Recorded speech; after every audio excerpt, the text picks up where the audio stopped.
Dr. Richards, thanks again for joining us. Thanks so much. Great to be with you again, Mike. Look, the New York Times reports there's been an average of 111,210 cases per day. That's a decrease of 36% from the average 2 weeks earlier. So I have to ask you, can you tell us about the largest drop in cases and what's behind the changes?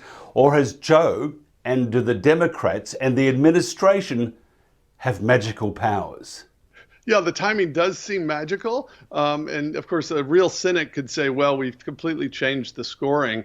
The reality is that this is a seasonal virus. I mean, we were predicting this, my co-authors and I at The Price of Panic predicted this many months ago. We said, look, the first round through in 2020, COVID-19, it came online in December or January. So it was sort of out of sync with the normal cold and flu seasons. We're now back to a normal cold and flu season. And I think from now on, we'll have a cold, flu, and COVID season. So what you're seeing is a peak in early January in the United States, and then there's been a decline. And so it's really exactly what you would expect from a seasonal virus. It's, of course, sort of politically convenient for Joe Biden, of course, because of happening right after the inauguration. So Joe hasn't got magic powers?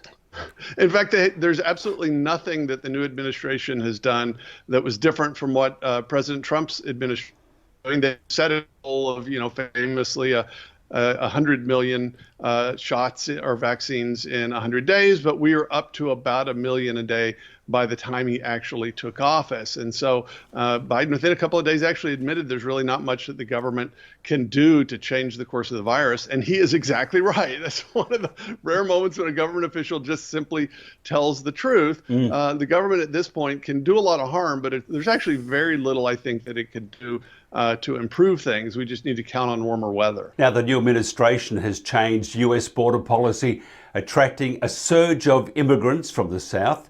Do you think it's contradictory that COVID amongst, say, this group is not a concern, and yet we have people flying into the US from other countries legally, and they face a range of restrictions? So the hypocrisy, on one hand, I believe they think they're emulating Mother Therese, and on the other hand, probably Bozo the clown.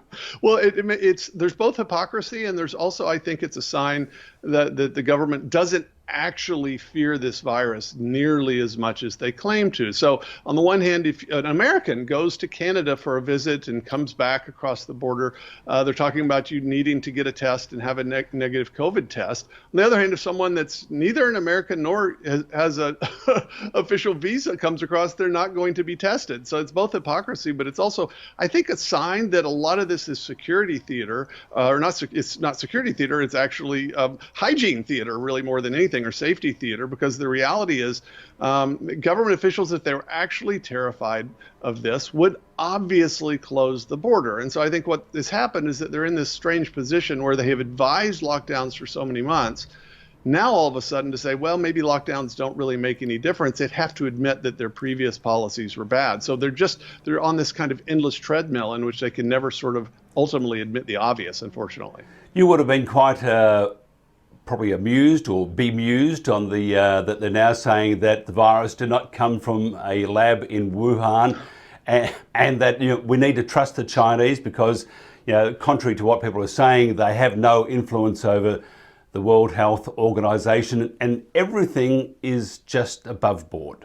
Not. I mean, anyone that believes that at this point, I think, should be checked, because I'm the first one to admit we don't know for sure what happened in China. But the idea that the World Health Organization is going to go in a year late and do an objective analysis of this, and the Chinese authorities are going to let them do it, is just absolutely crazy. It was obviously going to be a whitewash from the beginning.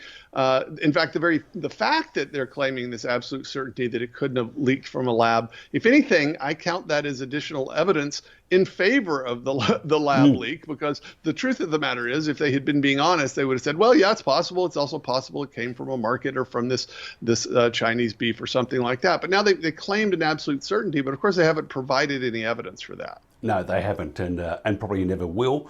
But I did see a few pigs fly by before, so who knows? Maybe there's a flock of pigs flying around Beijing, Wuhan, Shanghai at the moment. Who knows? Well, at this point, almost anything is possible, I suppose.